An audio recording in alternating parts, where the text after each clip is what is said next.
Apabila kita melihat kegiatan dari kalangan para selebriti, seolah-olah hidup itu hanyalah untuk hura-hura, untuk poya-poya dan bersenang-senang.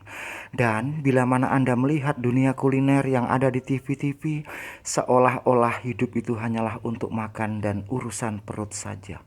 Begitu pula bila mana Anda mendengar pengakuan dari orang-orang yang bisa mengaku atau bisa menerawang makhluk-makhluk goib dan lain sebagainya, seolah-olah agama itu tidak berfungsi sama sekali. Oke, pada kali ini saya akan menjelaskan dunia santet, dunia teluh, dan aji guna mantra.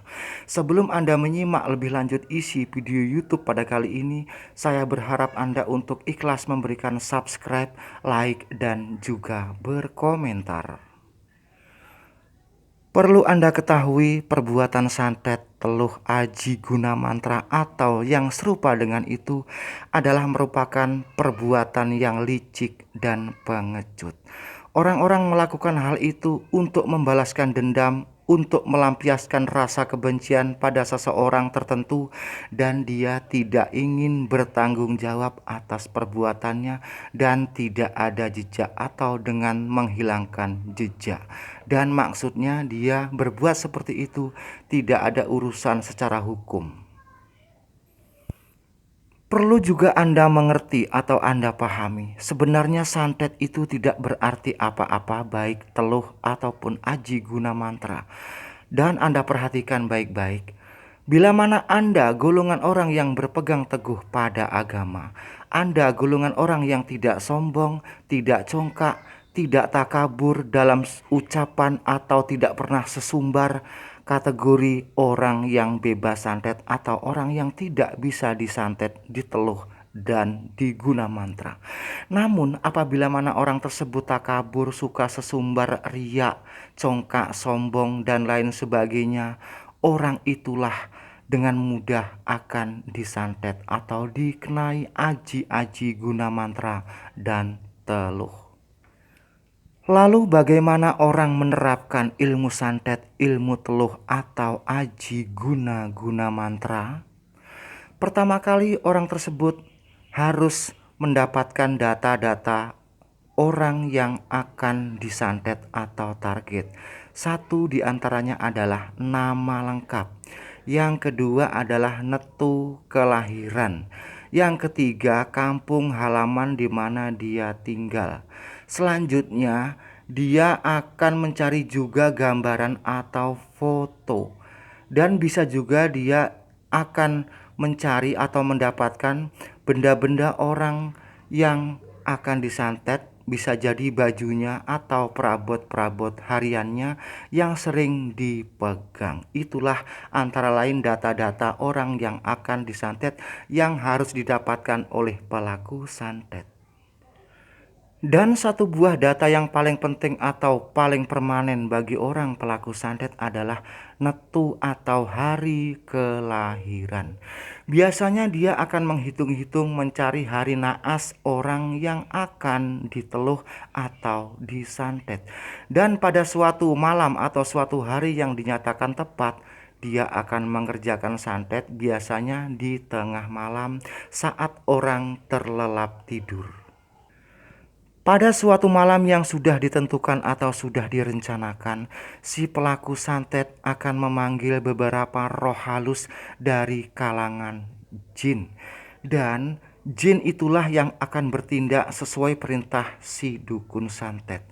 Dan dari golongan jin-jin itu atau roh-roh jahat tersebut, dia akan memberikan imbalan berupa antara lain dupa, sesaji, minyak wangi, dan bisa jadi darah-darah binatang yang diyakini umpamanya ayam hitam mulus, gagak hitam, dan lain sebagainya. Dan dari kalangan golongan roh halus tersebut diberikan data berupa hari kelahiran, wajah, foto, nama, kampung halaman, dan juga benda-benda yang sudah dikumpulkan oleh si pelaku atau dukun santet. Lalu bagaimana dia mengerjakannya? Dukun santet melakukan santet tersebut dengan membayangkan sedang menyiksa orang yang dimaksud. Namun yang disiksa adalah perantaraan, bisa jadi seekor hewan, ayam, atau sebuah boneka. Jadi dia menyiksa boneka atau ayam membayangkan orang yang ditarget. Biasanya dia melakukan itu dengan berbagai sesaji dan dilakukan di atas asap dupa atau asap kemenyan. Lalu bagaimana orang yang ditarget?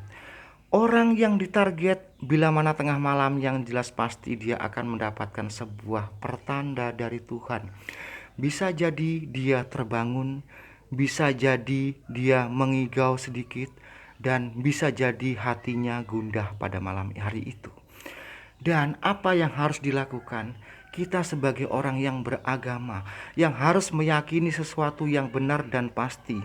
Bila mana kita akan memasuki malam, haruslah kita berdoa dulu kepada Allah dengan doa-doa yang diajarkan dalam Al-Quran, agar bila mana malam itu ada terjadi atau ada sesuatu niat jelek dari orang terhadap kita, maka niat jelek tersebut tidak akan mempan, karena sebelum kita sudah berdoa dengan kalimat Tuhan.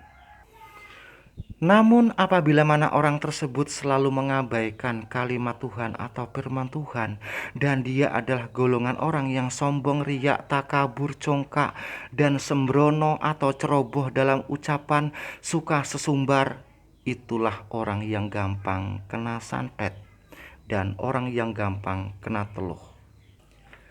Kembali ke perbuatan santet.